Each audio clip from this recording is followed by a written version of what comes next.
Just from this one little plant, you could fuel your car, you can heat a home possibly. And the fact that you can do that from a plant that's still alive, that hasn't taken millions of years to form, is pretty amazing, because we can replant this. We can make another one in only a year. So why aren't we utilizing this?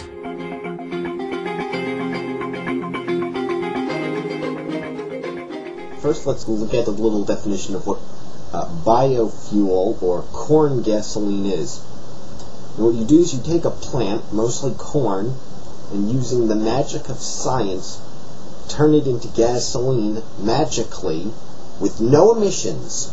Remember, this is magic, this is science, this is Dawkins. It's magic. So there are no emissions. In reality, in order to turn corn into gasoline, you have to use regular petroleum products to supply the power, and so far it doesn't yield as much energy as it takes to produce it, so it's a net loss of energy, producing so-called green emission-free corn gasoline and whatnot. Calculations for net energy output and net greenhouse gas emissions depend heavily on assumptions in terms of efficiency, system boundaries, and study life cycle. Calculations also depend on what biomass is being used and what product is desired. Not all biofuels are equal.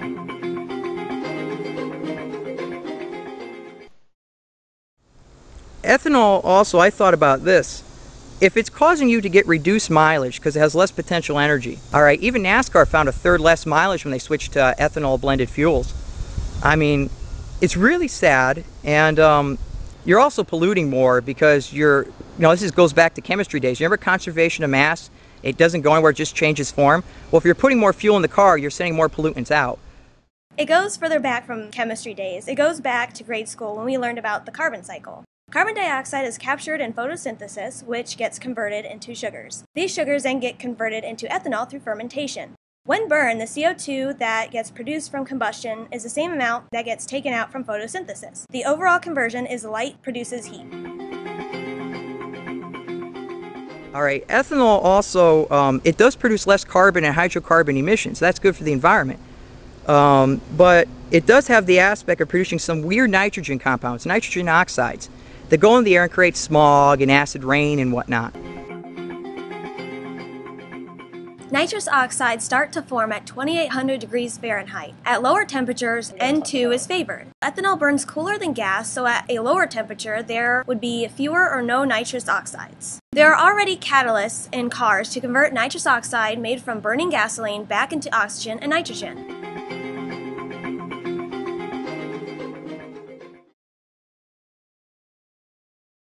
I'm Newt Gingrich, and I've developed a program for American energy, so no future president will ever bow to a Saudi king again, and so every American can look forward to $2.50 a gallon gasoline.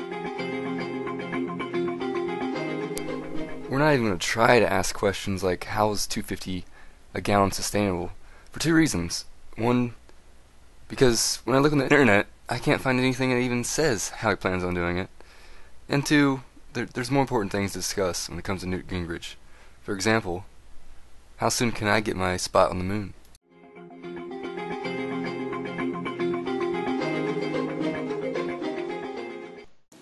Okay, for this part I will talk about the food and the biofuel.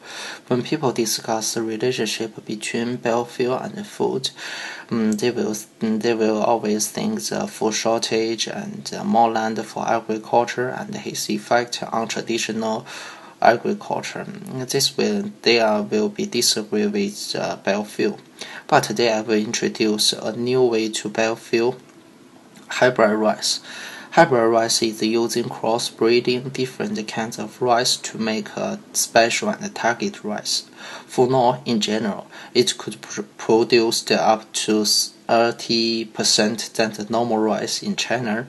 And there is super rice. His yield increased to the 60% right now.